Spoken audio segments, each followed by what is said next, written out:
Tamparan keras mendarat di pipiku. Di depan warga, aku diusir seperti sampah. Namun, detik berikutnya, deretan mobil hitam berplat khusus mengepung rumah kami. Saat kaca mobil terbuka, mertuaku gemetar hebat karena sosok yang turun bukanlah om-om, melainkan... Sebelum ceritanya dimulai, silahkan tulis di kolom komentar dari daerah mana saja teman-teman yang menonton cerita ini.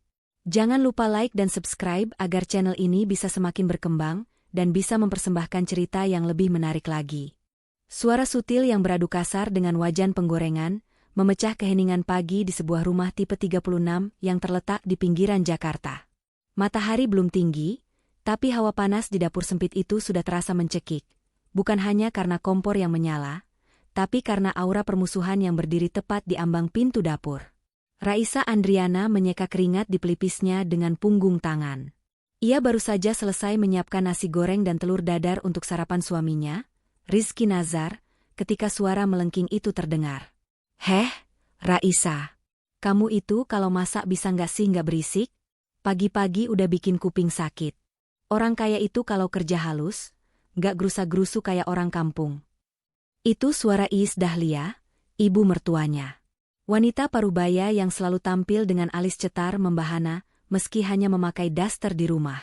Iis menatap Raisa dengan pandangan merendahkan, tatapan yang sudah menjadi sarapan Raisa selama 2 tahun pernikahan ini. "Maaf, Bu. Tadi sutilnya agak licin kena minyak," jawab Raisa pelan, berusaha tetap sopan. Ia memindahkan nasi goreng ke piring saji dengan hati-hati. "Alasan aja kamu.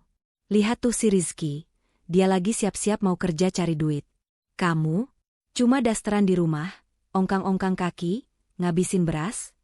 Omel Iis sambil melangkah masuk, jarinya menunjuk-nunjuk wajah Raisa. "Coba kamu lihat menantunya Bu RT sebelah.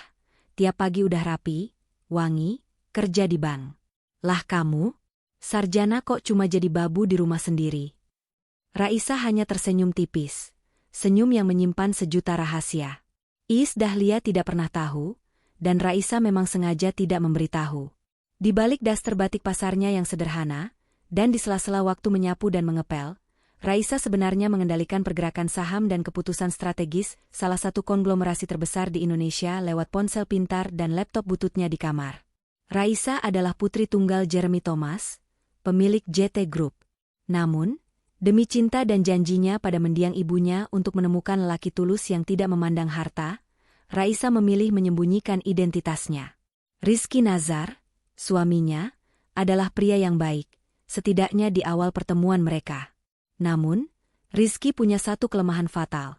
Ia tidak pernah berani mengangkat kepala di depan ibunya. "Rizky berangkat dulu ya, Bu, sayang."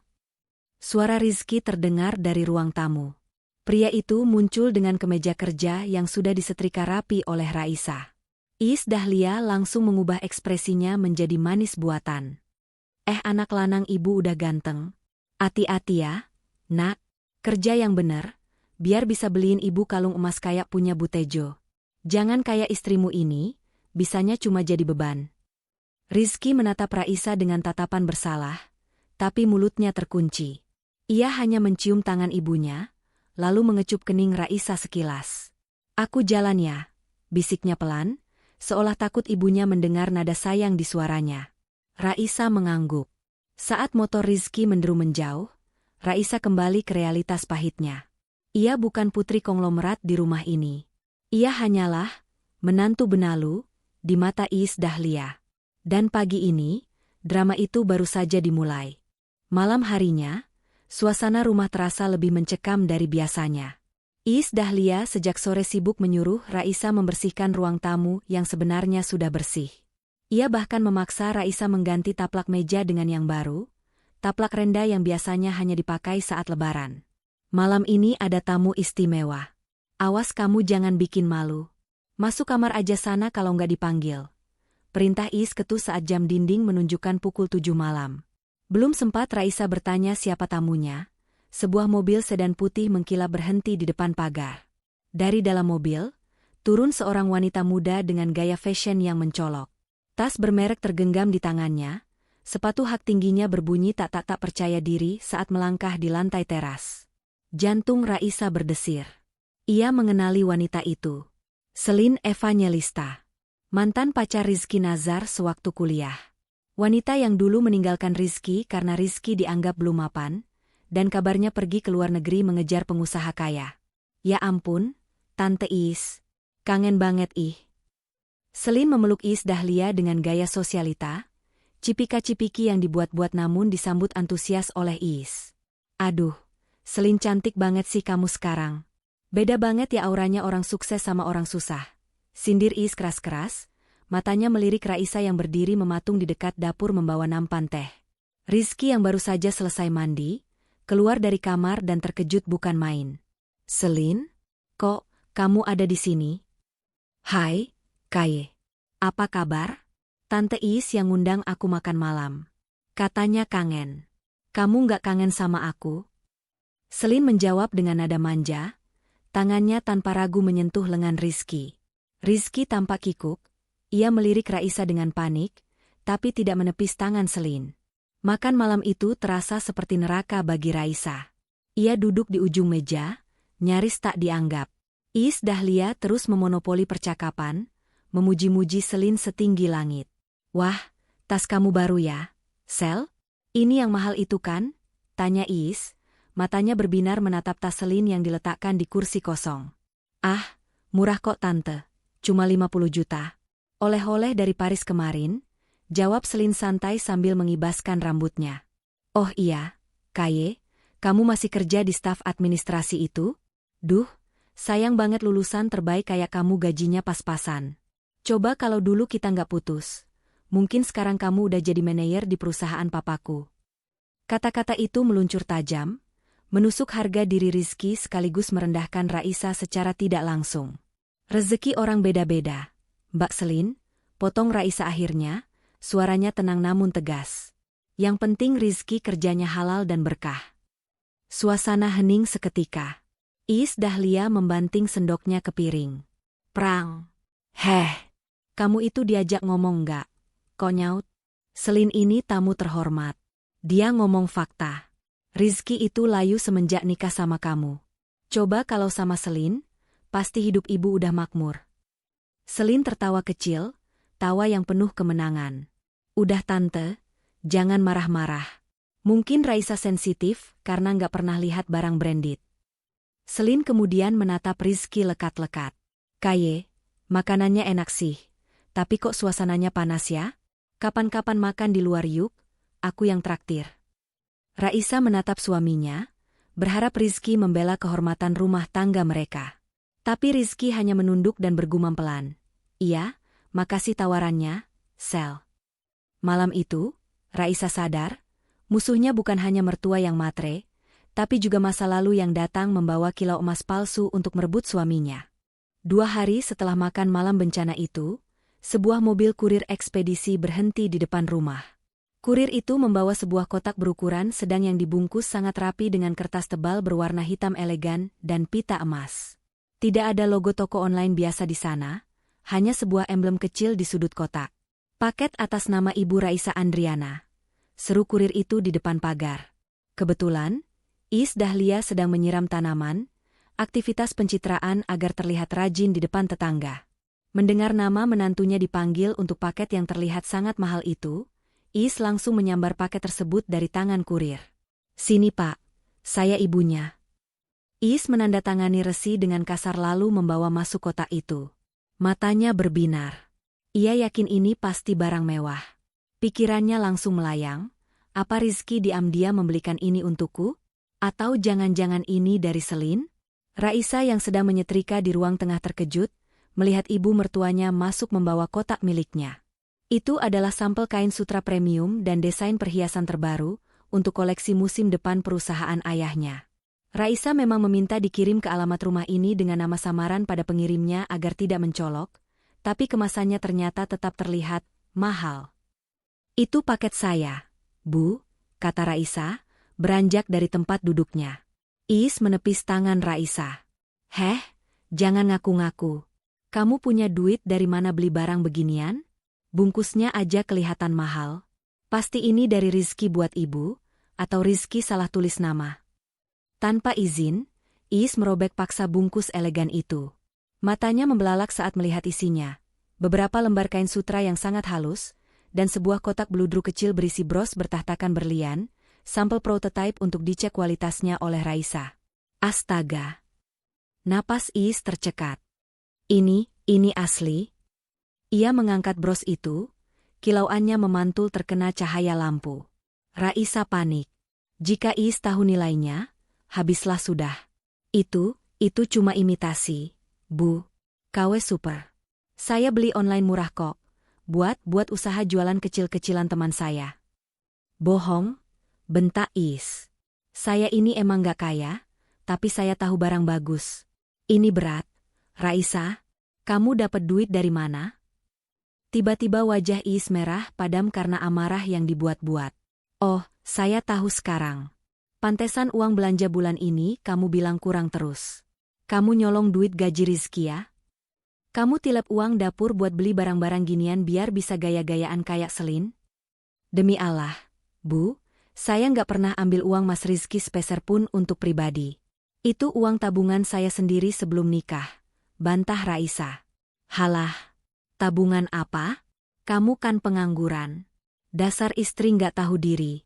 Suami kerja banting tulang, istri di rumah hambur-hamburin uang buat beli perhiasan. Teriak Iis semakin keras, sengaja agar tetangga mendengar. Iis menggenggam bros itu erat-erat. Barang ini Ibu sita. Daripada kamu pakai buat pamer, mending Ibu jual buat bayar utang. Maksudnya buat tabungan Rizky. Raisa menahan napas. Ia bisa saja menelepon ayahnya sekarang dan membungkam mulut mertuanya dengan tumpukan uang. Tapi bukan itu tujuannya. Ia ingin Rizky tahu watak asli ibunya, dan ia ingin melihat apakah Rizky akan percaya padanya. Tapi saat ini, bros itu ada di tangan Iis, dan Raisa harus memikirkan cara mengambilnya kembali tanpa membongkar identitasnya. Bu, tolong kembalikan. Itu amanah teman, pinta Raisa memohon. Mimpi kamu. Iis melengos pergi masuk ke kamarnya dan membanting pintu. Meninggalkan Raisa yang gemetar menahan emosi di ruang tengah. Kesabarannya benar-benar sedang diuji di titik paling kritis. Di sebuah kafe indoor yang dingin, Iis Dahlia duduk berhadapan dengan Selin Evangelista. Iis meletakkan bros berlian yang ia rampas dari Raisa di atas meja, di samping cangkir kopinya. Kamu lihat ini, Sel? Si Raisa itu ternyata pinter nyolong duit Rizky. Beli beginian, padahal saya minta uang buat bayar arisan aja bilangnya nggak ada. Adu Iis dengan wajah memelas yang didramatisir. Selin mengambil bros itu, menelitinya dengan mata awas. Ia tahu barang branded. Tante, ini asli loh. Ini bukan barang murah. Kalau dijual bisa puluhan juta. Mata Iis terbelalak. Serius kamu? Keserakahan langsung menyala di matanya. Dasar menantu kurang ajar. Punya uang segitu banyak disembunyiin dari mertua. Selin tersenyum licik. Ia melihat celah. Sebenarnya, Selin sedang dikejar-kejar utang kartu kredit dan gaya hidupnya yang besar pasak daripada tiang. Ia butuh inang baru. Rizky memang gajinya pas-pasan, tapi Selin tahu Rizky tipe penurut. Jika ia bisa menyingkirkan Raisa, ia bisa menguasai Rizky dan mungkin memeras keluarga Rizky atau menjual aset-aset kecil mereka. Plus, egonya yang terluka dulu ingin menang dari wanita pilihan Rizky. Tante Iis. Selin memegang tangan Iis lembut. Tante mau nggak hidup enak? Bebas dari utang arisan, bisa pamer ke tetangga. Ya maulah, Sel. Siapa yang nggak mau? Aku bisa lunasin semua utang tante minggu ini juga. Bohong Selin dengan lancar. Tapi ada syaratnya. Apa? Apa aja tante lakuin? Selin mencondongkan tubuhnya, berbisik seperti ular berbisa. Tante harus bikin Rizky cerai sama Raisa secepatnya. Aku nggak mau jadi yang kedua, tante. Aku mau jadi satu-satunya nyonya di rumah tante. Kalau Rizky balik sama aku janji bakal cukupin semua kebutuhan tante. Mobil baru, bisa diatur. Iis menelan ludah. Bayangan mobil baru dan uang belanja tanpa batas menari di pelupuk matanya. Ia sudah muak dengan Raisa yang miskin dan pelit. Tapi si Rizky itu bucin banget sama Raisa. Sel, susah misahinnya, keluh Iis. Gampang, Tan. Laki-laki itu paling gak tahan kalau harga dirinya diinjak, kata Selin sambil memutar-mutar sedotan minumannya. Kita harus bikin skenario. Kita harus bikin seolah-olah Raisa itu selingkuh. Raisa itu wanita gak bener yang main sama om-om demi uang. Buktinya?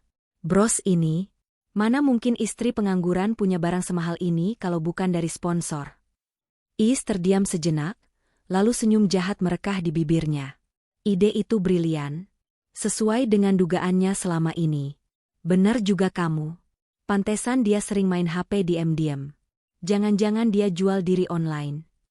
Nah, itu dia. Kita butuh bukti yang lebih jeger, tante. Biar Rizky jijik sama dia dan langsung talak 3. Hasut Selin. Mereka berdua pun menyusun rencana busuk.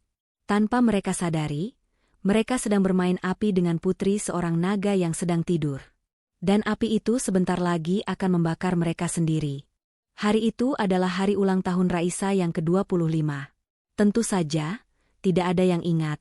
Rizky sibuk lembur, atau begitulah alasannya, dan Iis Dahlia sibuk di kamar menghitung utang-utangnya yang makin menumpuk.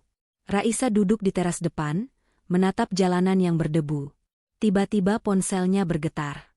Pesan masuk dari, Papa, selamat ulang tahun, putriku sayang. Maaf Papa nggak bisa datang karena masih meeting di Singapura. Tapi kado Papa sudah sampai di depan gang. Papa tahu kamu suka yang warna merah. Love, Papa. Raisa mengerutkan kening. Kado? Di depan gang? Belum sempat ia membalas pesan itu, suara raungan mesin yang halus namun bertenaga terdengar mendekat. Suara yang sangat berbeda dari knalpot motor atau mobil keluarga biasa yang lewat di kompleks itu. Sebuah truk towing, derek gendong, besar perlahan berhenti tepat di depan pagar rumah kontrakan mereka yang kecil. Di atas truk itu, terikat dengan gagah, sebuah mobil sport 2 pintu berwarna merah menyala. Sebuah Porsche 911 terbaru. Mengkilap, seksi, dan memancarkan aura kekayaan yang tak terbantahkan. Warga sekitar langsung berhamburan keluar. Anak-anak kecil bersorak. Tukang sayur berhenti melayani pembeli. Semua mata tertuju pada mobil itu. Mbak, ini alamat rumah Ibu Raisa Andriana? Tanya petugas pengantar yang turun membawa papan jalan. Raisa berdiri dengan lutut lemas. Papa gila, batinnya. Ini terlalu mencolok. Iya, saya Raisa, jawabnya gugup. Tolong tanda tangan di sini, Bu. Unit sudah lunas, semua surat lengkap di dashboard. Saat mobil itu diturunkan dari truk towing, Iis Dahlia keluar rumah karena mendengar keributan. Matanya nyaris lompat keluar dari rongganya saat melihat mobil merah itu terparkir anggun, memenuhi hampir seluruh jalan depan rumah karena garasi mereka tak cukup muat. Ini mobil siapa? Tanya Iis dengan suara bergetar. Ia menatap Raisa, lalu menatap mobil itu, lalu kembali ke Raisa. Selin, yang entah sejak kapan sudah ada di ujung jalan, karena memang sedang memantau situasi untuk menjalankan rencananya, melihat kesempatan emas. Ia berjalan cepat mendekati kerumunan. Ya ampun, mobil semewah ini, seru Selin, memancing perhatian warga.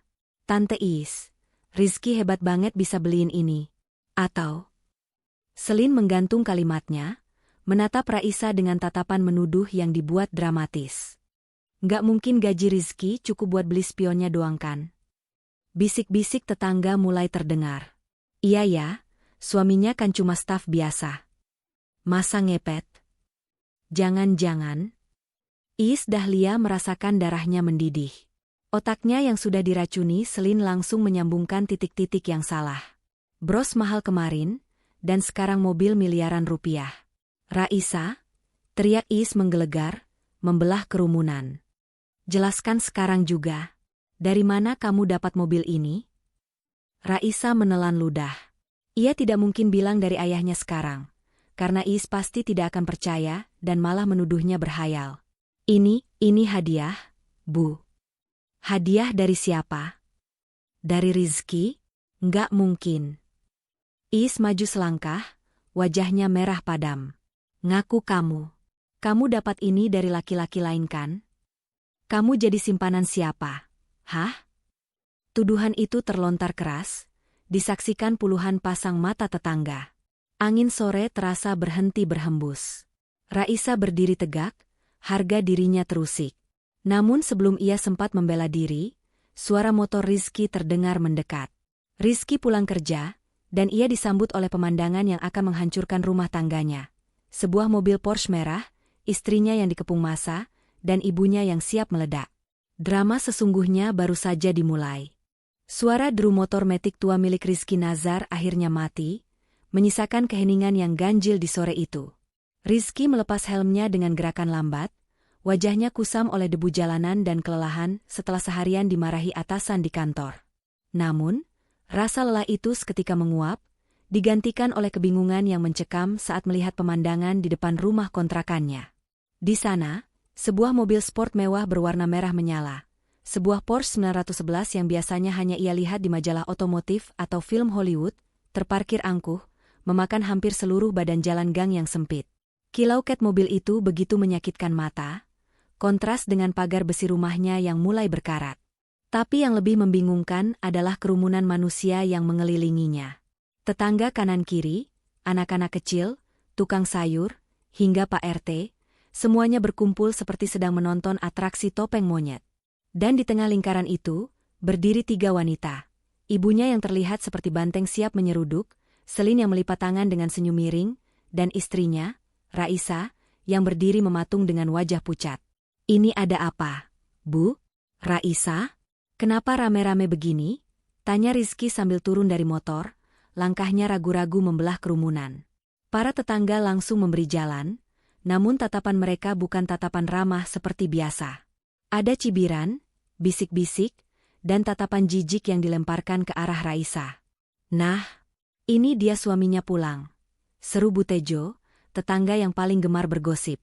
"Kasihan ya Mas Rizky, capek-capek kerja, di rumah ada drama Korea." Rizky menatap ibunya, meminta penjelasan. "Bu, ini mobil siapa? Salah parkir."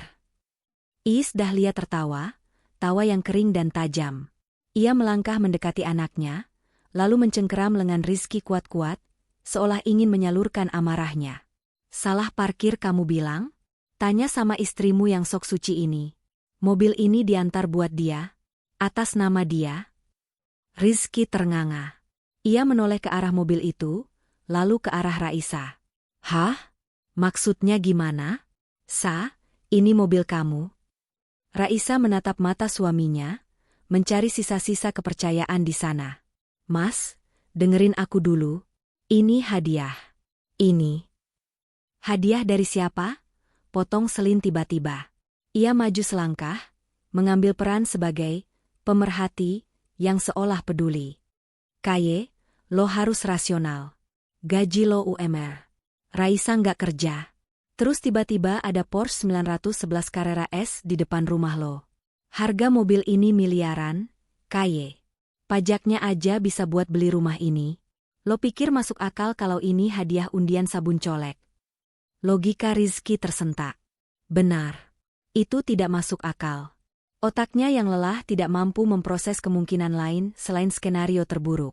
Rasa rendah diri yang selama ini ia pendam, bahwa ia belum bisa membahagiakan Raisa, bahwa hidup mereka pas-pasan, tiba-tiba meledak menjadi rasa curiga. "Sa?" Suara Rizky bergetar. "Jujur sama aku, kamu dapat uang dari mana? Atau kamu pinjam uang rentenir? Atau kamu main judi online?" Raisa menggeleng kuat.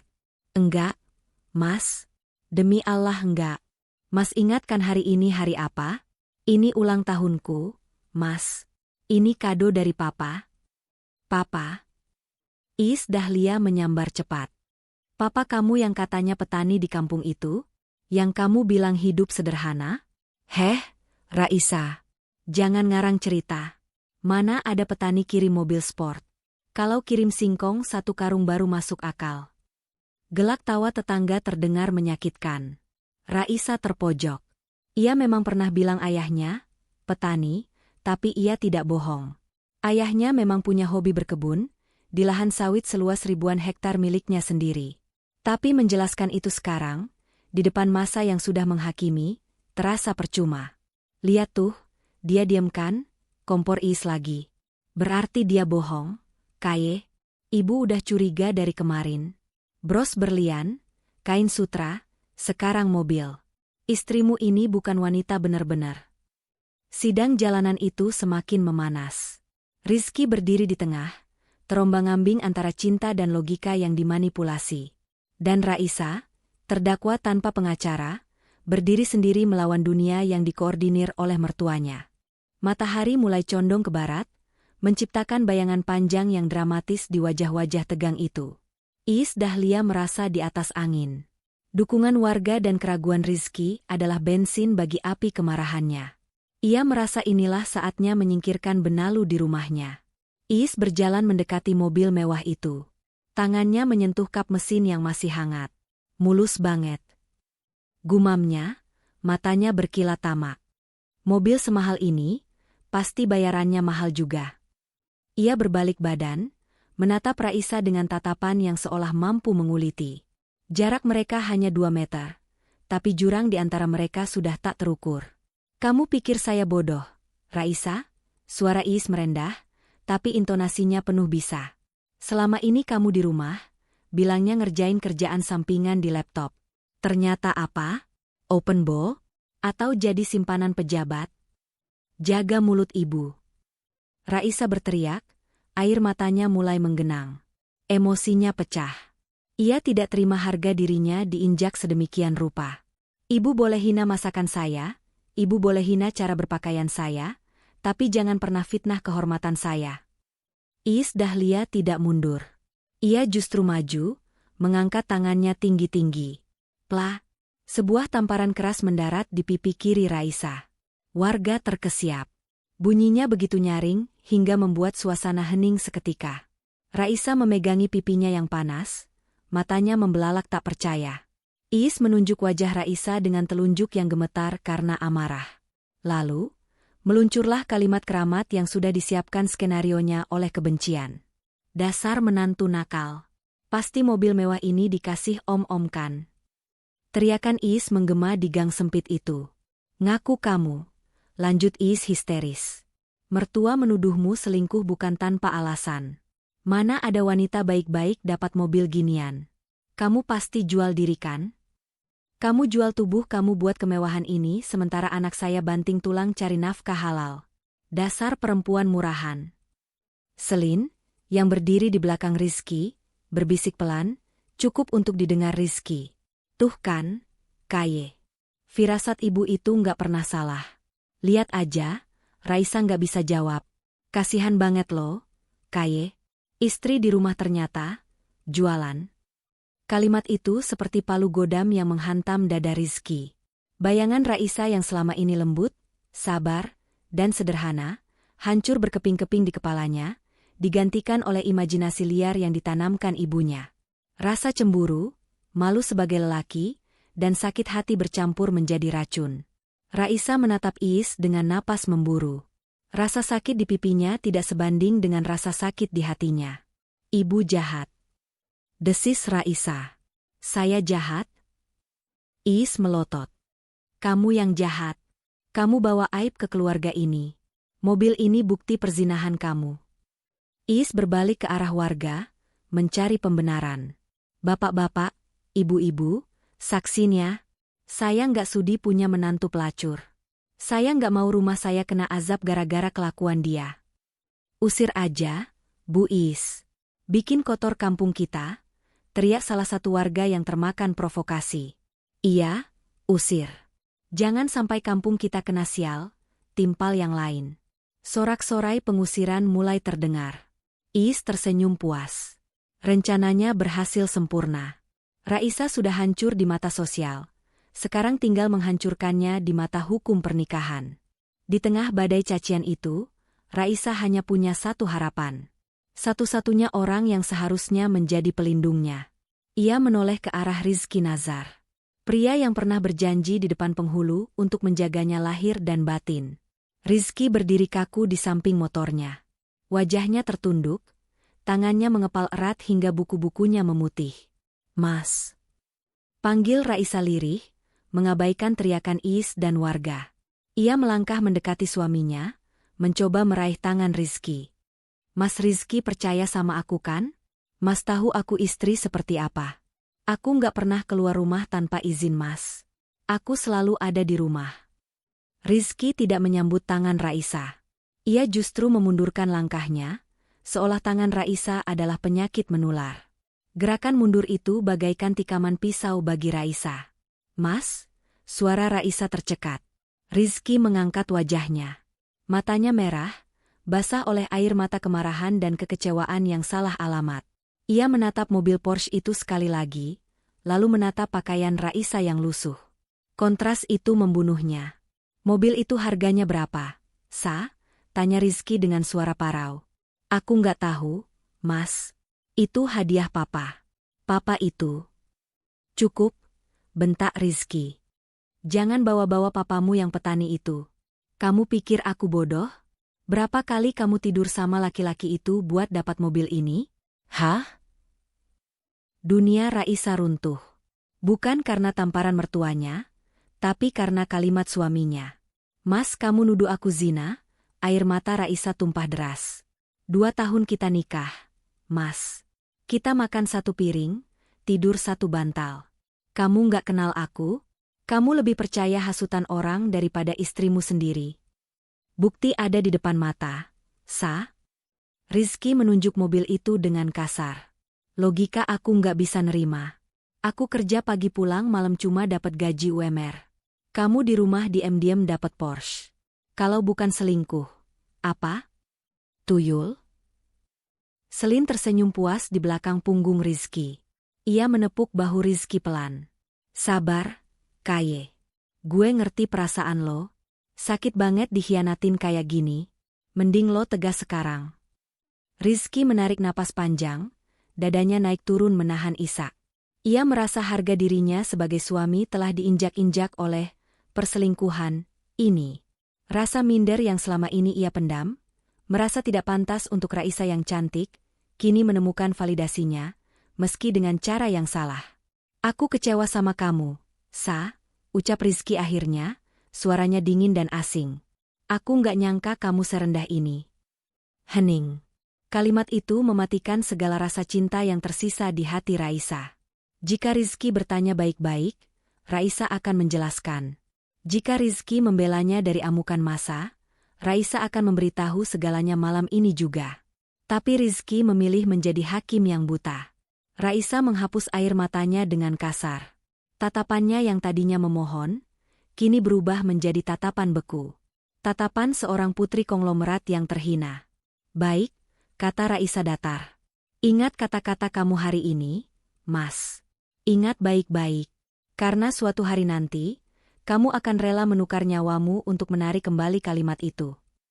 Rizky terdiam, merasakan hawa dingin yang aneh dari nada bicara istrinya. Tapi egonya terlalu tinggi untuk peduli. Ia memalingkan wajah, memilih bisu, membiarkan ibunya mengambil alih panggung eksekusi selanjutnya. Melihat Rizky sudah menyerah, Iis Dahlia langsung mengambil tindakan agresif. Ia tidak mau membuang waktu. Tujuannya bukan hanya memisahkan mereka, tapi juga menguasai aset. Udah, nggak usah banyak drama sinetron. Iis merangsek maju. Ia menyambar kunci mobil Porsche yang digenggam erat oleh Raisa. Sini kuncinya. Ini punya saya. Raisa mencoba mempertahankan, tapi tenaga Iis yang didorong keserakahan jauh lebih besar. Iis berhasil merampas kunci itu, kuku panjangnya sempat menggores tangan Raisa hingga berdarah. Sakit, Bu. Bodoh amat. Kunci ini Ibu Sita. Seru Iis sambil mengangkat kunci itu tinggi-tinggi seolah piala kemenangan. Anggap aja ini ganti rugi. Ganti rugi atas sakit hati anak saya yang kamu selingkuhin. Ganti rugi atas makan tidur kamu gratis di sini 2 tahun. Itu perampokan namanya, Bu, protes Raisa tegas. Heh, maling teriak maling. Kamu yang ngerampok harga diri keluarga ini. Iis berbalik menatap Rizky. Kaye, masuk ke kamar. Keluarin semua barang-barang perempuan ini. Ibu nggak mau ada bau dia lagi di rumah ini. Rizky diam saja, tidak bergerak. Rizky. Dengar kata ibu nggak? Bentak Iis. Selin dengan sigap mengambil peran. Biar aku bantu, Tante. Kasihan Rizky lagi syok. Selin berlari masuk ke dalam rumah dengan semangat 45. Tak lama kemudian, terdengar suara gaduh dari dalam kamar. Selin keluar membawa koper besar milik Raisa, koper lama yang sudah butut. Tanpa ampun, Selin melempar koper itu ke halaman, hingga isinya, baju-baju daster dan kaos murah, berhamburan keluar di atas tanah yang berdebu. UPS. Sorry. Keberat sih, kata Selin dengan nada mengejek yang dibuat-buat. Iis Dahlia menendang tumpukan baju itu ke arah kaki Raisa. Tuh, bawa kain lab kamu ini. Pergi dari sini sekarang juga. Detik ini juga. Raisa menatap baju-bajunya yang berserakan. Baju-baju yang ia beli di pasar kaget, demi menghemat uang belanja agar Rizky bisa makan enak. Baju-baju saksi bisu pengabdiannya. Mas Rizky. Raisa memanggil suaminya satu kali lagi. Panggilan terakhir. Kamu beneran diam aja lihat aku diusir kayak gini? Lihat baju-baju aku ditendang ibumu? Rizky memejamkan mata, rahangnya mengeras. Pergi, Sa. Pergi sebelum aku makin emosi. Bawa mobil haram kamu itu, jangan. Mobil itu tinggal di sini. Enak aja, potong Iis. Mobil ini sitaan. Kamu pergi jalan kaki. Biar, Om, kamu itu yang jemput. Sana. Iis mendorong bahu Raisa keras-keras, hingga Raisa terhuyung mundur hampir jatuh ke selokan. Warga hanya menonton, beberapa merekam dengan ponsel mereka, siap memviralkan kejadian, pengusiran pelakor, versi mereka. Raisa menegakkan badannya. Ia tidak memungut baju-bajunya yang kotor. Ia berdiri tegak, membenarkan rambutnya yang berantakan. Aura penindasan yang tadi menyelimutinya perlahan pudar, digantikan oleh aura dingin yang mengerikan. Kalian mengusirku tanpa sepeser pun harta? Tanya Raisa pelan. Emang kamu punya harta apa? Sadar diri, cibir Iis. Baik, Raisa mengangguk. Kalian mau mobil ini? Ambil. Kalian mau rumah ini tenang tanpa aku? Silakan. Tapi ingat, saat aku melangkah keluar dari gerbang itu, aku bukan lagi Raisa istri Rizky. Dan kalian akan menyesal seumur hidup. Halah, bacot, cepetan pergi. Iis meludah ke tanah. Raisa membalikkan badan. Ia berjalan keluar pagar tanpa menoleh lagi ke arah Rizky yang masih menunduk, tanpa melihat Selin yang tersenyum menang, dan tanpa mempedulikan Iis yang sibuk mengelus mobil Porsche itu. Raisa berjalan menjauh dari kerumunan, langkahnya pasti, meninggalkan neraka yang selama ini ia sebut rumah. Langit Jakarta mulai berubah warna menjadi jingga kemerahan, seolah alam pun marah melihat ketidakadilan yang baru saja terjadi. Raisa berjalan kaki sekitar 500 meter dari rumah kontrakan itu, berhenti di depan sebuah minimarket untuk mencari tempat yang agak tenang. Orang-orang yang lewat menatapnya aneh. Seorang wanita muda, dengan pipi merah bekas tamparan, tangan berdarah tergores, tanpa tas, tanpa dompet, hanya menggenggam sebuah ponsel pintar yang retak layarnya. Raisa duduk di kursi plastik depan minimarket. Napasnya masih menderu, tapi anehnya, ia tidak menangis lagi. Air matanya sudah kering saat koper bajunya dilempar tadi. Hatinya yang dulu penuh cinta untuk Rizky, kini kosong. Dan kekosongan itu perlahan diisi oleh kerinduan akan identitas aslinya. Ia menatap layar ponselnya. Ada notifikasi missed call 3 kali dari Papa. Raisa menekan tombol panggil balik. Tangan kanannya gemetar, bukan karena takut, tapi karena menahan ledakan emosi yang siap tumpah. Tut. Hanya 2 kali nada sambung, telepon itu langsung diangkat. Halo? Sayang? Raisa? Kamu di mana? Nak? Papa khawatir kok telepon nggak diangkat. Kado Papa sudah sampai. Suara bariton Jeremy Thomas yang hangat dan penuh wibawa terdengar di ujung sana. Suara yang sudah 2 tahun ini jarang ia dengar, karena Raisa sibuk bermain peran menjadi orang susah. Mendengar suara ayahnya, pertahanan Raisa runtuh seketika. Tapi kali ini bukan tangisan cengeng. Ini adalah tangisan pengaduan seorang anak yang terluka. "Pa." Suara Raisa parau. Hening sejenak di seberang sana. Jeremy, dengan insting seorang ayah, langsung tahu ada yang tidak beres. Nada bicaranya berubah, dari hangat menjadi tajam dan waspada. "Raisa, kamu kenapa? Kamu menangis?" Siapa yang menyakitimu? Suara Jeremy terdengar menahan amarah. Raisa menarik napas panjang, mengumpulkan sisa tenaganya untuk mengucapkan kalimat yang akan mengubah nasib semua orang di cerita ini. Pah, jemput Raisa sekarang. Bawa semua pengawal papa. Bawa pengacara terbaik papa. Kenapa? Nak? Apa yang terjadi? Suamimu mana? Desak Jeremy. Raisa menatap ke arah jalanan, matanya menyala dengan tekad pembalasan. Sandiwara sudah selesai, Pah. Raisa sudah diusir. Mereka menuduh Raisa wanita murahan.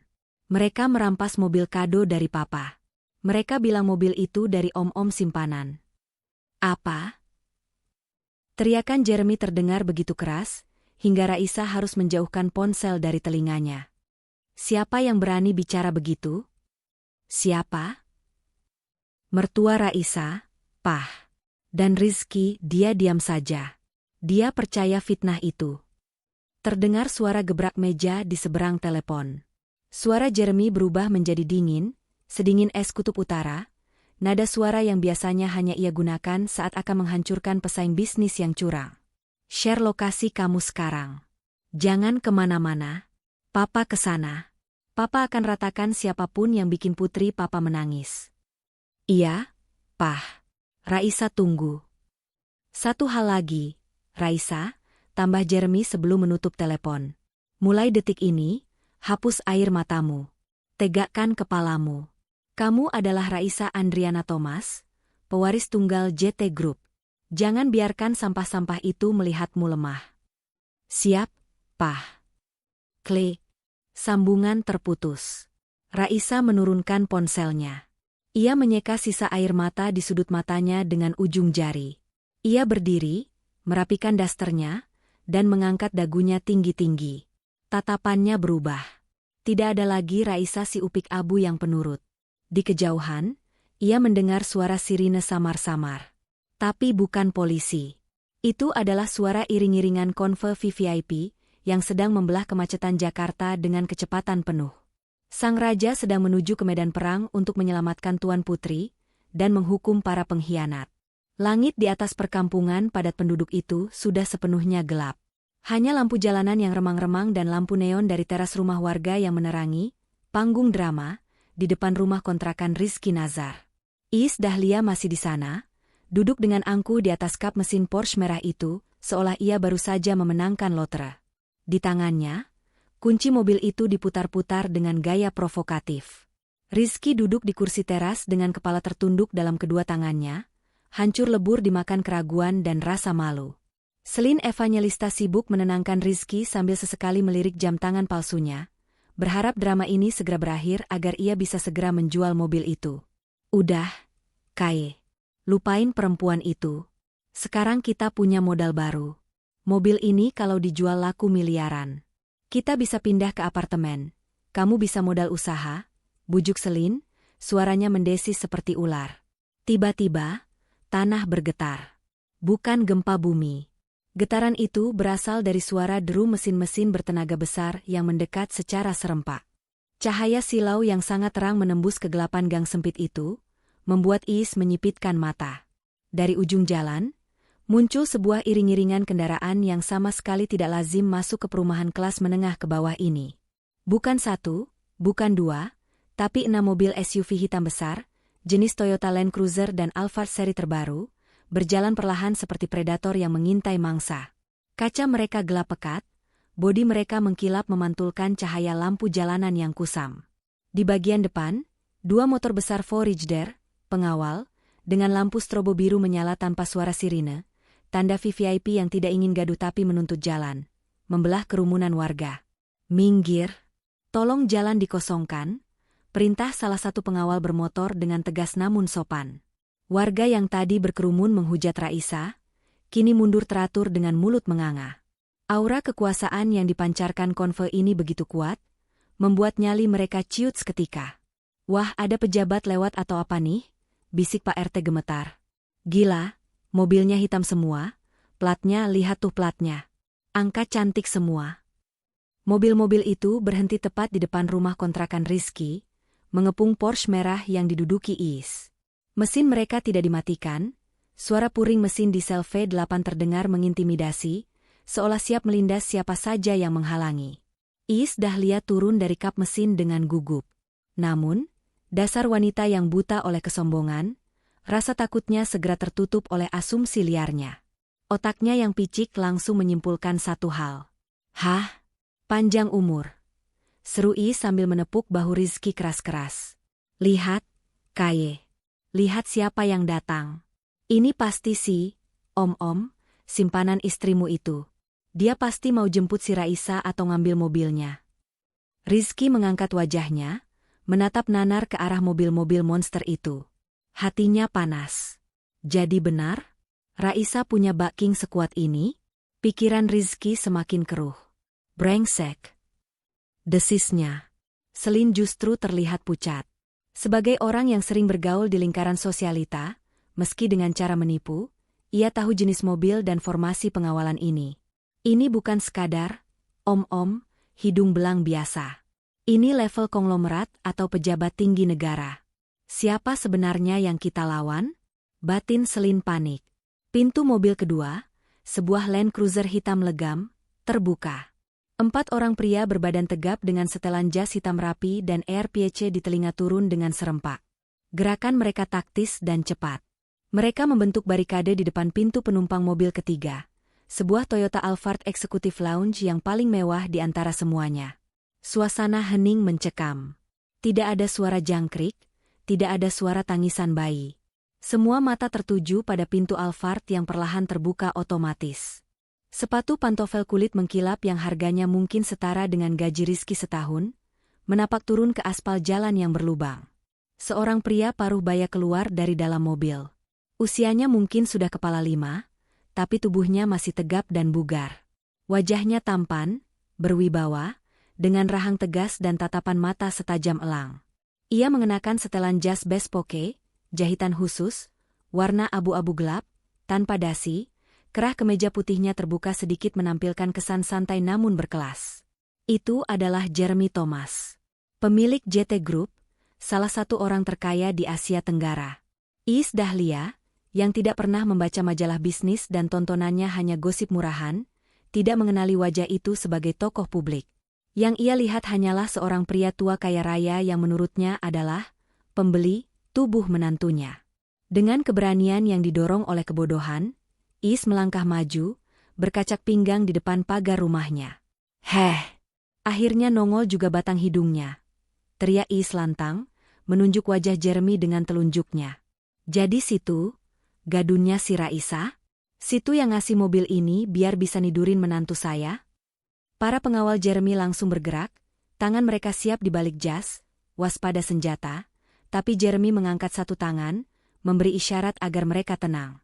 Jeremy menatap Iis dengan tatapan yang sulit diartikan, campuran antara jijik, kasihan, dan geli.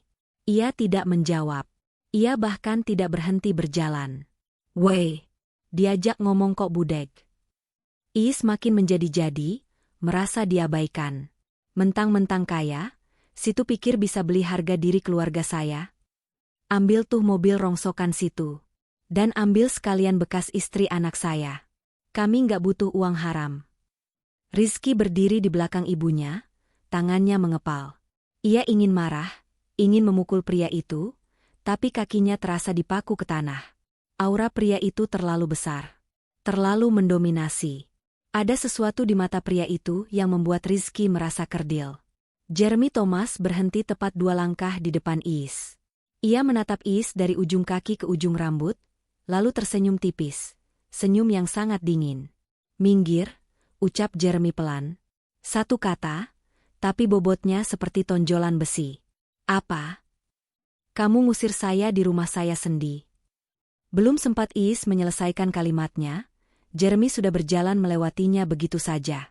Iis terdorong ke samping oleh bahu salah satu pengawal yang membuka jalan. Jeremy sama sekali tidak tertarik berdebat dengan Iis. Matanya hanya mencari satu orang. Pintu penumpang sisi lain dari Alphard itu terbuka.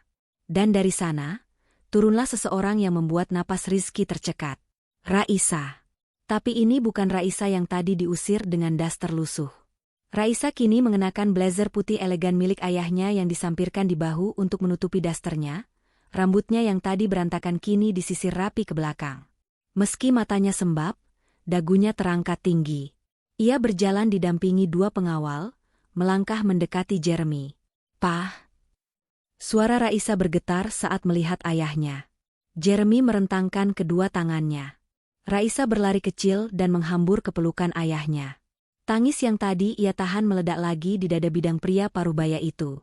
Jeremy memeluk putrinya erat, satu tangannya mengelus kepala Raisa, satu tangannya lagi menepuk punggung Raisa dengan protektif. "Assisted. Papa di sini. Nggak ada yang bisa nyakitin kamu lagi," bisik Jeremy, suaranya terdengar jelas di keheningan malam itu. Iis Dahlia melongo. Mulutnya terbuka lebar membentuk huruf O, otaknya yang lambat berputar keras. "Pah?" Raisa panggil dia papa? Jadi dia bukan gadun? "Pah?" beo Rizky, suaranya nyaris tak terdengar. "Papa?" Jeremy melepaskan pelukannya perlahan, lalu merangkul bahu Raisa erat, memosisikan putrinya di samping tubuhnya, menghadap ke arah Iis, Rizky, dan Selin. Tatapan Jeremy yang tadi hangat pada Raisa, kini berubah menjadi sorot mata pembunuh saat menatap keluarga itu. "Kalian?" Suara Jeremy rendah, tapi menggema menakutkan. "Kalian berani menyebut putriku pelacur?" Iis Dahlia mundur selangkah, kakinya gemetar. "Tunggu dulu. Pak, ini pasti salah paham. Raisa itu anak yatim piatu, dia bilang bapaknya petani di kampung. Bapak jangan ngaku-ngaku. Bapak pasti aktor bayaran kan?" Jeremy tertawa sarkas. Ia merogoh saku jasnya, mengeluarkan sebuah kartu nama berwarna hitam dengan tinta emas timbul, lalu menjentikannya ke arah Iis. Kartu itu jatuh tepat di kaki Iis. "Ambil. Baca," perintah Jeremy. Dengan tangan gemetar, Rizky yang mengambil kartu itu. Ia membacanya di bawah sinar lampu teras. "Jeremy Thomas, President Director Founder, The Group."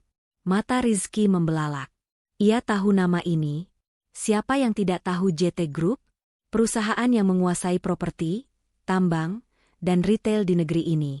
Dan nama belakang istrinya, Raisa Andriana.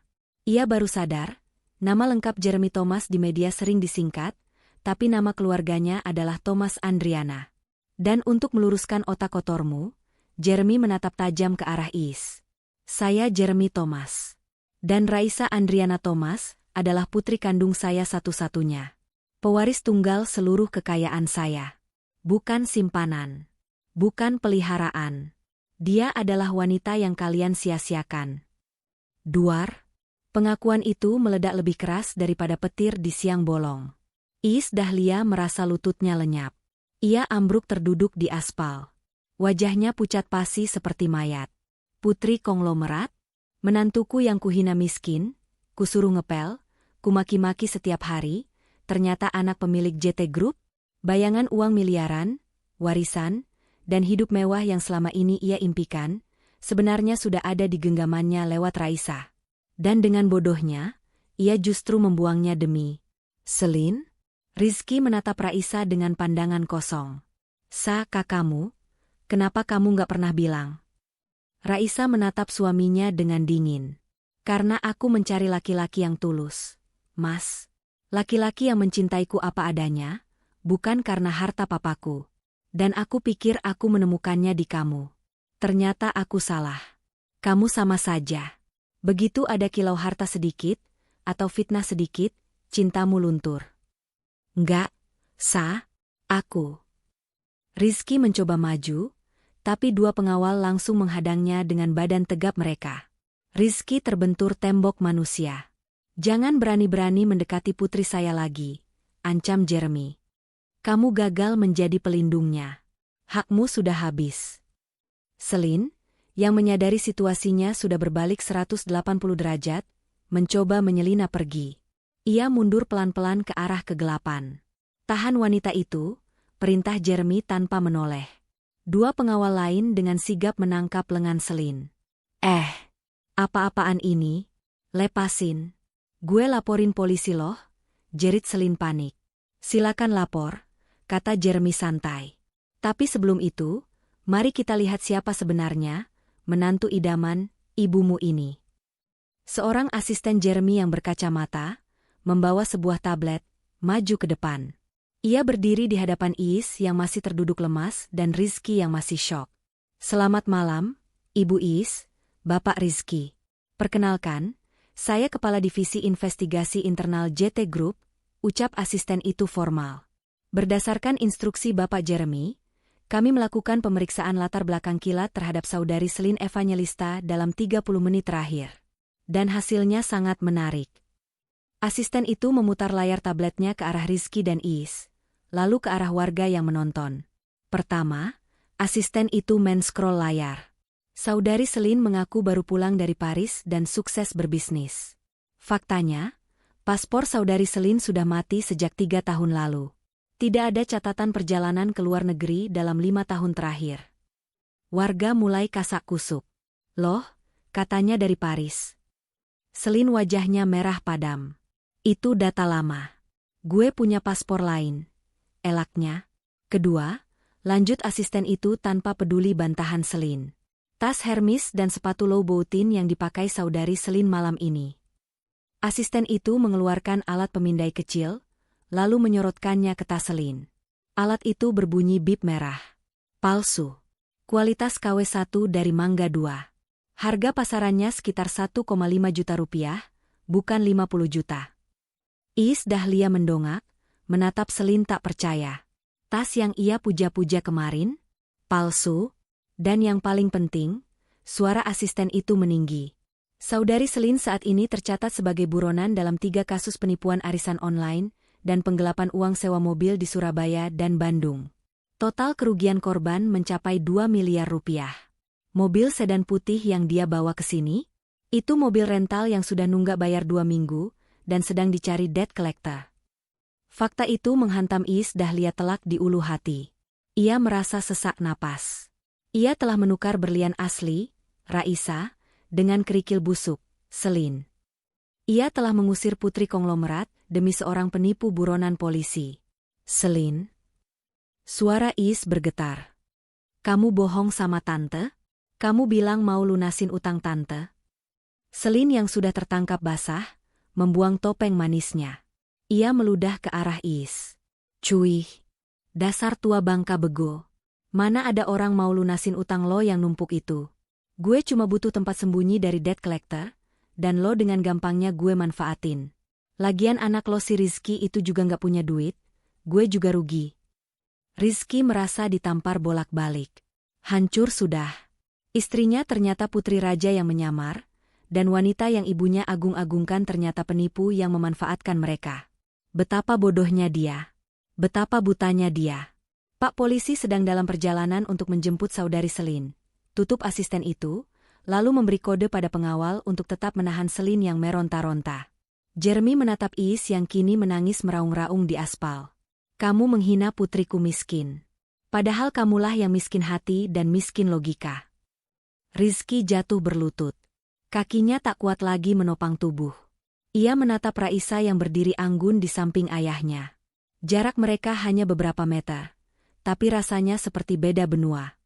Maafin aku. Lirih Rizky. Aku nggak tahu, ibu bilang. Masih mau menyalahkan ibumu? Potong Jeremy tajam. Laki-laki sejati itu punya pendirian. Rizky. Bukan jadi boneka ibunya. Tapi karena kamu masih saja berlindung di balik ketiak ibumu, biar saya perlihatkan betapa busuknya wanita yang kamu patuhi itu. Jeremy mengangguk pada asistennya lagi. Putar rekamannya. Rekaman apa? Tanya Iis panik, air matanya bercampur luntur bedak. Rumah ini, kata Raisa tiba-tiba, suaranya tenang. Aku pasang CCTV dan penyadap suara di ruang tamu dan dapur. Bukan untuk memata-matai, tapi karena aku sering khawatir ibu jatuh atau sakit saat aku di kamar. Tapi ternyata, alat itu merekam hal lain. Asisten Jeremy menyalakan speaker Bluetooth portable yang suaranya cukup keras untuk didengar seluruh tetangga. Suara rekaman berputar. Suara Iis, kamu lihat ini, Sel? Si Raisa itu ternyata pinter nyolong duit Rizky, bros ini. Kalau dijual bisa puluhan juta. Suara Selin, tante mau nggak hidup enak? Tante harus bikin Rizky cerai sama Raisa secepatnya. Suara Iis, tapi si Rizky itu bucin banget sama Raisa, susah misahinnya. Suara Selin, kita harus bikin skenario. Kita harus bikin seolah-olah Raisa itu selingkuh. Raisa itu wanita nggak bener yang main sama om-om. Suara Iis, bener juga kamu. Pantesan dia sering main HP. Ide bagus Sel. Biar si Rizky jijik sama dia dan langsung talak 3. Nanti kalau mereka cerai, aset-aset Raisa yang dia sembunyiin kita rampas. Rekaman berhenti. Hening. Benar-benar hening yang mencekam. Warga menatap Iis Dahlia dengan pandangan jijik yang luar biasa. Ibu-ibu tetangga mulai berbisik keras. Astagfirullah, jahat banget Bu Iis. Tega ya fitnah menantu sendiri zina cuma demi duit. Ibu macam apa itu? Rizky menatap ibunya dengan tatapan yang belum pernah ia tunjukkan seumur hidupnya. Tatapan kebencian. Bu. Suara Rizky parau, air matanya menetes. Ibu ngerencanain ini semua? Ibu nuduh istriku zina? Padahal ibu tahu itu bohong? Ibu hancurin rumah tangga Rizky demi uang? Iis gelagapan. Ia mencoba merangkak mendekati Rizky. Nak, dengerin ibu. Ibu hilaf. Ibu cuma mau kamu bahagia sama orang kaya. Ibu kepepet utang arisan. Cukup, teriak Rizky. Teriakannya begitu keras, hingga urat lehernya menonjol. Aku selalu nurut sama ibu. Gaji aku kasih ibu, istri aku suruh ngalah sama ibu. Tapi ini balesan ibu? Ibu bikin aku jadi suami durhaka yang nuduh istri sendiri pelacur. Rizky memukul dadanya sendiri yang terasa sesak. Sakit, Bu. Sakit banget. Jeremy Thomas merangkul Raisa, membawanya berbalik membelakangi drama keluarga yang hancur itu. Ayo pulang, nak. Tempatmu bukan di sini. Bau bangkai kebohongan terlalu menyengat. Tunggu. Raisa. Jangan pergi. Iis mencoba mengejar, tapi terhalang pengawal. Maafin ibu, nak. Ibu nggak tahu kamu kaya. Kalau ibu tahu, ibu bakal layani kamu kayak ratu. Jangan laporin ibu ke polisi, nak. Tolong lunasi utang ibu dulu. Kata-kata Iis yang masih saja membahas uang, membuat Raisa berhenti sejenak. Ia menoleh sedikit, memberikan tatapan terakhir. Itulah bedanya kita, Bu, ucap Raisa datar. Ibu menilai manusia dari harganya. Saya menilai manusia dari hatinya. Dan maaf, dompet saya mungkin tebal, tapi hati saya sudah tertutup untuk ibu. Raisa masuk ke dalam mobil Alphard mewah itu. Pintu tertutup otomatis, memisahkan dunia Raisa yang berkelas dengan dunia Rizky yang runtuh. Jeremy masuk menyusul putrinya. Konvoi mobil-mobil hitam itu pun perlahan bergerak maju, meninggalkan debu, meninggalkan Iis yang meraung di tanah, Selin yang diseret polisi yang baru datang, dan Rizky yang menangis sendirian di bawah lampu jalan yang remang-remang, menatap lampu belakang mobil istrinya yang menjauh, membawa pergi separuh jiwanya yang tak akan pernah kembali. Matahari pagi di Jakarta biasanya membawa harapan baru. Tapi bagi Rizky Nazar dan Iis Dahlia, pagi ini adalah awal dari kiamat kecil mereka. Setelah malam yang penuh huru-hara itu, mereka tidak bisa tidur. Selin Evangelista sudah dibawa pergi oleh mobil patroli polisi semalam, meninggalkan jejak drama yang menjadi buah bibir satu kompleks. Iis Dahlia duduk di sofa ruang tamu yang kusam, matanya bengkak, masih berharap bahwa semua ini hanya mimpi buruk. Ia berharap Raisa akan keluar dari dapur membawakan teh manis, dan ternyata ia masih menantu yang bisa disuruh-suruh. Tapi dapur itu kosong. Dingin. Tidak ada aroma nasi goreng. Tiba-tiba, ponsel Rizky berdering. Nama, Pak Bos, muncul di layar. Rizky mengangkatnya dengan tangan gemetar, berharap setidaknya pekerjaannya aman. Halo, Pak. Rizky, suara di seberang sana terdengar dingin dan formal, tidak seperti biasanya yang santai. Mulai hari ini kamu tidak perlu datang ke kantor lagi. Surat pemecatan resmi sudah saya email ke kamu. Pesangon akan ditransfer sesuai aturan. Rizky bagai disambar petir. Tetapi Pak, kenapa? Kinerja saya bulan ini bagus. Saya nggak pernah bolos. Ini instruksi dari pemegang saham mayoritas, Rizky. Asal kamu tahu, posisi kamu sebagai staf admin itu sebenarnya tidak ada. Itu posisi yang dibuat-buat 2 tahun lalu atas permintaan investor khusus kami, Bapak Jeremy Thomas, supaya suaminya putrinya punya pekerjaan yang layak. Sekarang, beliau menarik kembali rekomendasi itu. Jadi, posisi itu dihapus. Sambungan telepon terputus. Rizky lemas, ponselnya terjatuh ke lantai. Jadi selama ini, pekerjaannya, gajinya, itu semua pemberian mertuanya yang ia hina? Ia merasa harga dirinya sebagai laki-laki bukan lagi diinjak, tapi sudah dikubur hidup-hidup. Belum sempat Rizky mencerna rasa malunya, pintu depan digedor keras. Dok, dok, dok. Is terlonjak kaget. Siapa itu? Kaye? Jangan-jangan polisi lagi? Rizky membuka pintu. Di sana berdiri bapak kos, pemilik rumah kontrakan mereka, dengan wajah masam. Pak kos. Ada apa pagi-pagi? Tanya Rizky gugup. Nggak usah basa-basi, Mas Rizky. Saya mau minta kunci rumah. Hari ini juga kalian harus angkat kaki, kata bapak kos tanpa tedeng aling-aling. Loh, Pak? Kan saya sudah bayar bulan ini. Kontraknya masih sisa 3 bulan, protes Rizky. Siapa bilang Mas Rizky yang bayar? Bapak kos tertawa sinis. Yang bayar kontrakan ini selama 2 tahun itu Mbak Raisa. Dia yang transfer ke saya setiap tahun, lunas. Mas Rizky cuma bayar uang listrik doang kan? Nah, barusan pengacara Mbak Raisa telepon, katanya kontrak tidak diperpanjang dan sisa uang sewa minta dikembalikan ke rekening Mbak Raisa. Jadi, karena yang punya duit sudah minta putus kontrak, kalian harus keluar. Sekarang, saya mau renovasi. Is Dahlia yang mendengar itu dari dalam rumah langsung berlari keluar. Pak, Bapak nggak punya hati ya? Kami mau tinggal di mana? Anak saya baru dipecat. Itu bukan urusan saya, Bu Is. Lagian saya juga malu punya penyewa yang viral di medsos karena ngusir istri sendiri. Tuh, lihat grup warga, isinya video ibu semua. Bikin nama kontrakan saya jelek. Udah, cepetan beres-beres. Saya kasih waktu sampai jam 12 siang. Bapak kos pergi begitu saja.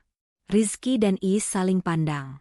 Dalam waktu kurang dari 12 jam, mereka kehilangan istri menantu konglomerat, kehilangan pekerjaan, dan sekarang kehilangan tempat tinggal. Fasilitas VIP yang selama ini Raisa berikan secara diam-diam, pekerjaan yang nyaman, rumah yang layak, dicabut seketika. Mereka baru sadar, selama ini mereka menumpang hidup pada orang yang mereka sebut benalu. Jam 11 siang.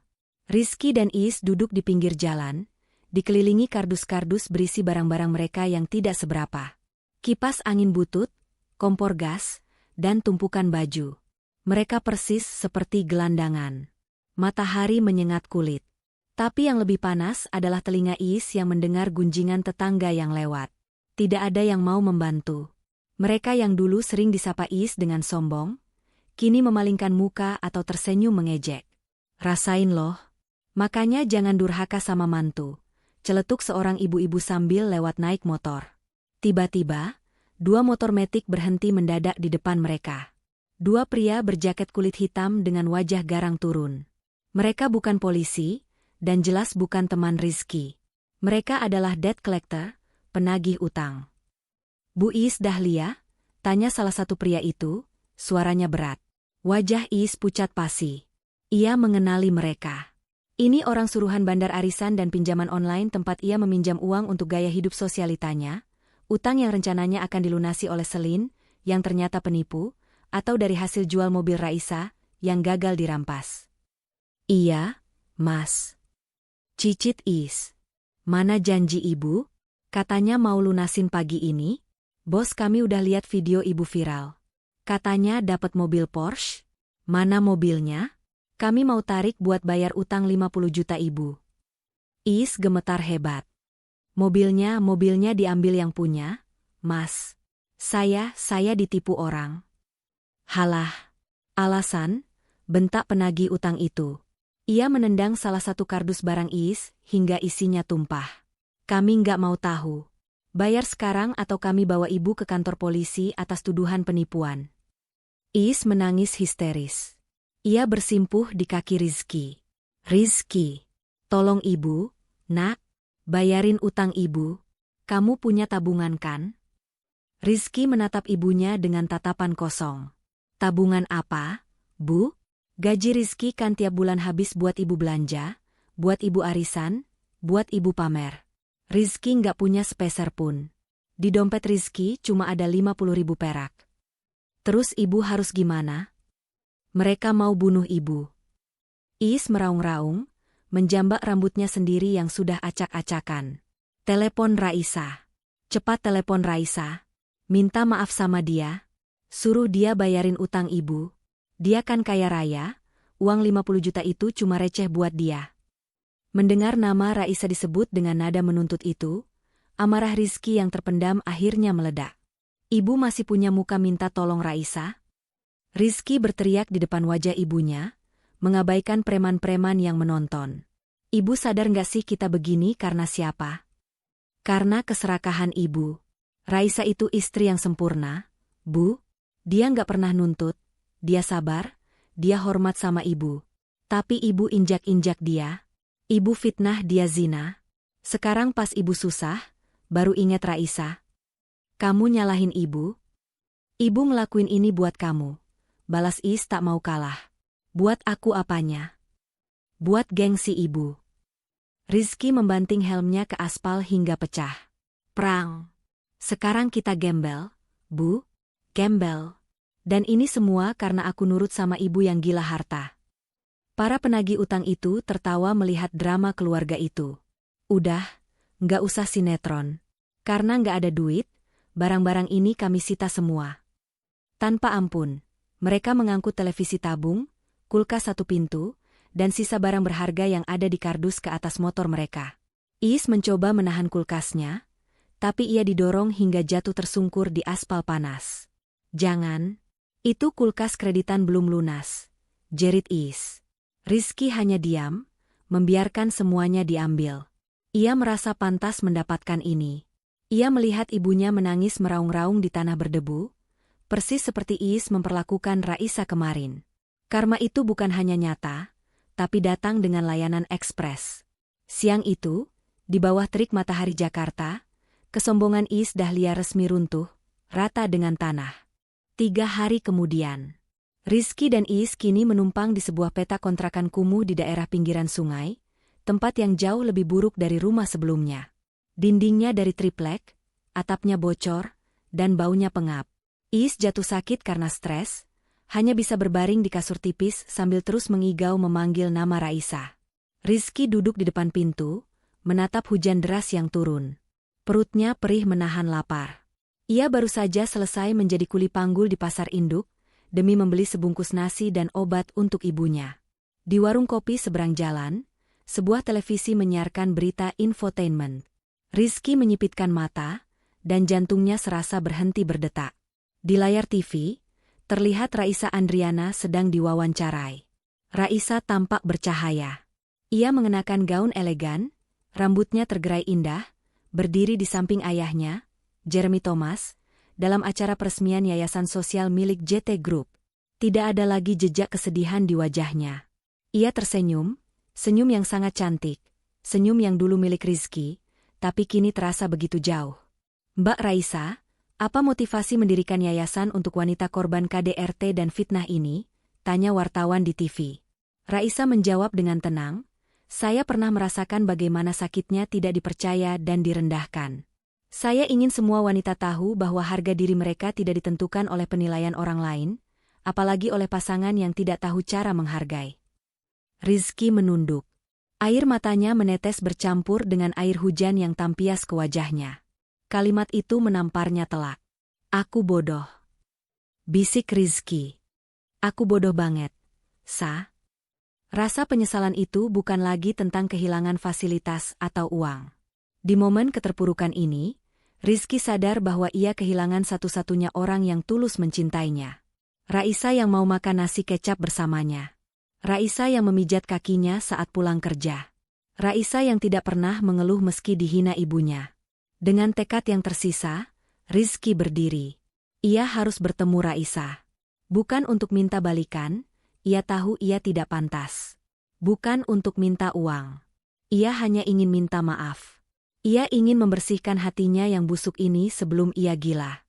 Rizky memakai kemeja terbaiknya yang tersisa, yang sudah agak kusut, dan menerobos hujan. Ia naik angkutan umum, berganti-ganti bus, menuju kawasan Segitiga Emas Jakarta, tempat kantor pusat JT Group berdiri megah mencakar langit.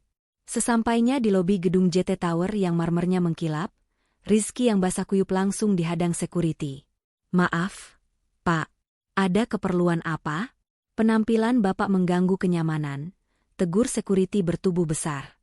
Saya mau ketemu Raisa." "Bu Raisa Andriana," kata Rizky dengan suara bergetar kedinginan. "Sudah ada janji?" "Saya suaminya mantan suaminya," ralat Rizky pelan. Security itu menatapnya curiga, lalu berbisik ke ERPC-nya. Tak lama kemudian, security itu menggeleng. "Maaf, tidak ada instruksi untuk menerima tamu tanpa janji. Silakan keluar." "Tolong Pak, sebentar saja. Saya cuma mau ngomong 5 menit. Saya mohon." Rizky sampai berlutut di lantai lobi yang dingin. Orang-orang berlalu lalang menatapnya aneh. Seorang pria yang dulu punya segalanya, cinta tulus, kini mengemis waktu. Security itu hendak menyeretnya keluar, ketika tiba-tiba lift VIP terbuka. Raisa keluar bersama beberapa staf. Ia hendak menuju mobilnya. Langkah Raisa terhenti saat melihat keributan di lobi. Matanya bertemu dengan mata Rizky yang sedang berlutut. Hening sejenak di lobi mewah itu. Rizky melihat Raisa. Raisa melihat Rizky. Raisa memberi isyarat tangan pada security untuk berhenti. Ia berjalan mendekat, tapi menjaga jarak aman. Aura wibawanya membuat Rizky tidak berani berdiri. "Kamu ngapain di sini, Mas?" tanya Raisa. Suaranya datar, tanpa emosi. Bukan benci, tapi indifferent, tak acuh, yang jauh lebih menyakitkan. Rizky mendongak, menatap wajah wanita yang pernah ia peluk setiap malam itu. Aku minta maaf." Suara Rizky pecah. Ia menangis terseduh-seduh di depan umum, tidak peduli lagi dengan harga dirinya. "Aku salah. Aku suami yang gagal. Aku nggak percaya sama kamu. Aku lebih dengerin ibu daripada kamu. Aku nyesel. Sumpah demi Tuhan, aku nyesel." Raisa menatap Rizky dengan pandangan iba, tapi iba selayaknya melihat orang asing yang kesusahan. Tidak ada lagi tatapan cinta di sana. Penyesalan memang selalu datang di akhir. "Mas, kalau di awal namanya pendaftaran," jawab Raisa tenang. "Berdiri, Mas. Jangan permalukan dirimu sendiri lagi." Rizky perlahan berdiri, badannya menggigil. Aku nggak minta balikan. Aku tahu aku nggak pantas. Aku cuma mau kamu tahu, kalau aku cinta sama kamu. Aku sadar sekarang." Raisa tersenyum tipis, senyum yang mengandung kepahitan masa lalu. "Cinta itu kata kerja, Mas. Bukan cuma perasaan. Cinta itu mempercayai. Cinta itu melindungi. Waktu kamu biarkan ibumu menampar aku, waktu kamu biarkan warga mengusir aku, waktu kamu tanya, berapa harga mobil itu, saat itulah kamu membunuh cinta kita." Raisa menarik napas panjang, lalu melanjutkan dengan tegas. "Aku sudah memaafkan kamu, Rizky. Sebagai manusia, aku memaafkan. Aku tidak dendam." Wajah Rizky sedikit cerah. "Beneran, Tapi," potong Raisa cepat. "Memaafkan bukan berarti melupakan. Dan bukan berarti memberi kesempatan kedua. Gelas yang pecah, kalaupun direkatkan lagi, tetap akan melukai bibir yang meminumnya. Kita sudah selesai." Rizky tertunduk lagi. Harapan kecilnya padam. Dan satu lagi, suara Raisa menjadi lebih keras dan tajam. "Ini peringatan terakhir buat ibumu. Pengacaraku sudah mengumpulkan bukti rekaman fitnah dan penipuan yang ibumu lakukan bersama Selin. Selin sudah dipenjara. Kalau ibumu sekali lagi mencoba menghubungi aku, atau membuat drama di media, atau mengganggu hidupku, aku pastikan dia akan menyusul Selin ke sel tahanan. Tanpa ampun." Rizky mengangguk lemah. "Iya, Aku janji. Aku akan jaga ibu biar nggak ganggu kamu lagi. Aku pamit. Sa. Bahagia ya. Rizky berbalik badan, menyeret kakinya yang berat meninggalkan lobi gedung itu. Ia berjalan kembali ke dalam hujan, kembali ke realitasnya yang gelap. Raisa menatap punggung mantan suaminya itu menjauh. Ada setitik air mata yang jatuh di pipinya, air mata perpisahan untuk kenangan masa lalu. Jeremy Thomas muncul di belakangnya, menepuk bahu putrinya. Kamu hebat, nak. Kamu kuat, kata Jeremy. Ayo pulang, Pah. Raisa lapar, jawab Raisa sambil menghapus air matanya dan tersenyum.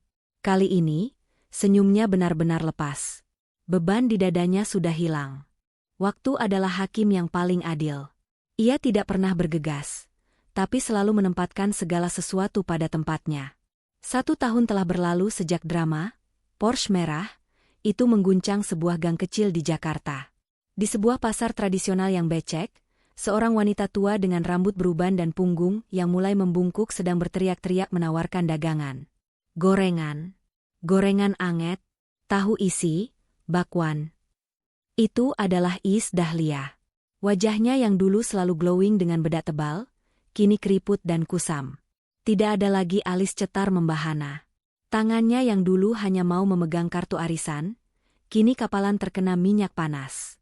Ia bekerja membantu penjual gorengan untuk membayar sisa utang-utangnya yang dicicil.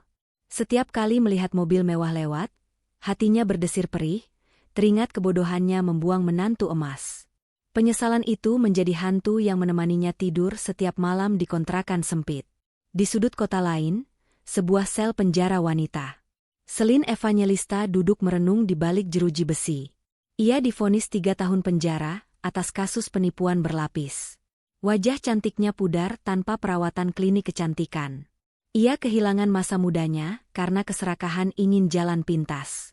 Sementara itu, Rizky Nazar memarkirkan motornya di depan sebuah ruko. Ia kini bekerja sebagai kurir pengantar paket. Kulitnya lebih hitam terbakar matahari, tubuhnya lebih kurus. Tapi matanya terlihat lebih hidup dan tegar. Ia belajar hidup mandiri. Ia belajar bertanggung jawab atas ibunya dan kesalahannya.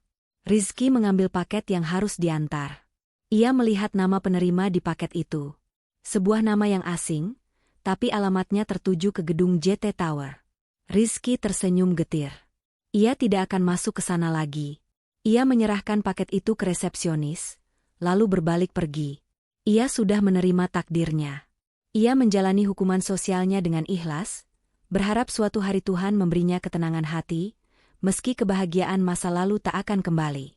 Dan di sebuah taman mewah di halaman belakang rumah besar kawasan Menteng, suara tawa bayi terdengar riang. Raisa Andriana sedang menggendong seorang bayi laki-laki berusia 3 bulan yang gemuk dan lucu. Di sampingnya, seorang pria tegap, bukan Rizky, mungkin sosok baru atau hanya tersirat sebagai masa depan, sedang tertawa bersama Jeremy Thomas. Jeremy menatap putrinya dan cucunya dengan mata berbinar. Cucu kakek ganteng banget. Nanti kalau gede jangan jadi buaya ya, jadi Garuda. Raisa tertawa lepas. Ia terlihat sangat bahagia, damai, dan penuh cinta. Ia melihat ke langit biru yang cerah. Masa lalunya yang pahit dengan Rizky telah menjadi pelajaran berharga yang membentuknya menjadi wanita tangguh seperti sekarang. Ia bukan lagi wanita yang menyembunyikan identitasnya karena takut tidak dicintai. Ia sekarang tahu, orang yang tepat akan mencintainya dalam segala kondisi, baik saat ia memegang sutil penggorengan maupun saat ia memegang kemudi perusahaan. Raisa mencium pipi anaknya. Jadilah laki-laki yang menghormati wanita, nak, bisiknya pelan. Angin sore berhembus lembut, menutup lembaran kisah sandiwara itu untuk selamanya. Kebaikan telah menemukan jalannya, dan keserakahan telah menuai badainya.